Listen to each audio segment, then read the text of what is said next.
Welcome to KSK TV news. ముందుగా వార్తల్లోని వివరాలను చూద్దాం. గుత్తి పెన్షనర్స్ భవనంలో ఉచిత కంటి వైద్య శిబిరం. అనంతపురం జిల్లా గుత్తి పట్టణంలోని ఆంధ్రప్రదేశ్ రాష్ట్ర ప్రభుత్వ పెన్షనర్ల భవనంలో శనివారం ప్రెసిడెంట్ అబూబకర్, అదనపు కార్యదర్శి జెన్నీ కుళ్ళాయిబాబు ఆధ్వర్యంలో ఉచిత కంటి వైద్య పరీక్షలు నిర్వహించారు. ఈ శిబిరంలో ముందుగా గుజరాత్ దగ్గర అహ్మదాబాద్ విమాన ప్రయాణంలో 265 మంది విమాన ప్రమాదంలో అక్కడికక్కడే మృతి చెందడం చాలా బాధాకరమని వారి కుటుంబాలకు ప్రగాఢ సానుభూతిని తెలిపారు. మరియు ఉచిత కంటి వైద్య సేవలు ఉదయం నుంచి 1 గంట వరకు కంటి పరీక్షలు నిర్వహించారు.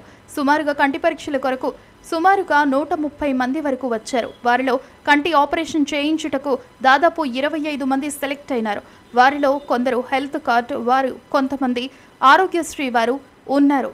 వారిని వెంటనే శాంతిరామ్ ఆసుపత్రి వారు వాళ్ల బస్సులో ఆపరేషన్కు తీసుకుని పోయారు అని అదనపు కార్యదర్శి జెన్నీ కుళ్ళాయిబాబు తెలిపారు. ఈ కార్యక్రమంలో పెన్షనర్స్, వైద్య సిబ్బంది పాల్గొన్నారు.